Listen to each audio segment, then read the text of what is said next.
Par exemple, quand on a des kilos en trop ou quand on a mal au dos. Et il y a des positions, par exemple, qui vont limiter la profondeur de la pénétration et qui vont même atténuer des coups qui seraient trop violents. Donc je crois que c'est vraiment ce sexo-conseil, c'est pour dire que lorsqu'il y a des douleurs, peut-être, première chose déjà, en parler aux partenaires et essayer de voir s'il n'y a pas, avec d'autres positions, une possibilité d'atténuer ces douleurs et pourquoi pas aller consulter un sexothérapeute. C'est en principe un bon sexothérapeute, parce que malheureusement, ils ne sont pas tous au fait, peut déjà indiquer des positions qui seront plus adaptées en fonction évidemment des raisons des douleurs qu'il faut déjà pouvoir... Oui, de façon médicale, oui. Comprendre. Oui, bien sûr.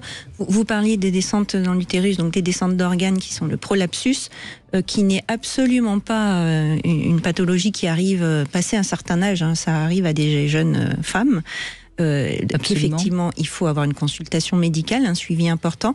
Et vous avez raison, les positions sont fondamentales à aller chercher. Parce que la douleur, ce n'est pas du plaisir. Et pourtant, je ne sais pas qui a fait ça dans notre cerveau, mais le circuit de la douleur au niveau cognitif est exactement le même que celui du plaisir. Quand même, c'est... Hein oui, mais du coup, c'est pour ça. Si on a mal, on a mal. Bon, et parfois, on arrive effectivement à mettre un peu de plaisir pour enrayer inversement la douleur.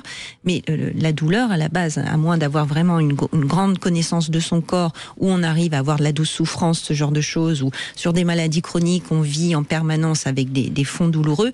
Quand même, non, mais on ne se force pas à faire l'amour quand on a mal. Dans les pratiques SM où en effet douleur, souffrance, plaisir, jouissance sont liés. Sinon, non, il n'y a pas de raison d'avoir mal en faisant l'amour. Pas du tout. Mais vraiment, il y a des positions qui peuvent être adaptées, quelle que soit la douleur. Donc c'est vraiment important de comprendre ça. Alors on peut en parler, par exemple, à une sage-femme, un ostéopathe. Il y a des personnes qui sont à même de pouvoir aider, à condition que ce soit des personnes qui soient assez libres dans la sexualité, parce que malheureusement, c'est pas parce qu'on est forcément sage-femme qu'on est libéré sexuellement. Non, etc., il faut être formé quand même. Parce que notamment en ostéopathie, enfin voilà, il faut que la personne ait une formation quand même en sexo pour pouvoir aussi, parfois avec certains touchés qui remettent en place le bassin, ce genre de choses. Bon, mais vous parliez d'une position fondamentale qui est la cuillère. Cette position, c'est vrai, est celle qui va réduire le plus de douleur. C'est d'ailleurs la position quand on est enceinte qui est conseillée. Le dernier trimestre, effectivement, parce que ça n'empêche pas la pénétration et en même temps, c'est l'imbrégation qui est quand même la plus physiologique pour les deux et c'est là où effectivement on a quand même le moins de douleur. Et vous voyez, souvent on a cette représentation que si on fait l'amour en pénétration qu'en cuillère, on fait pas vraiment l'amour.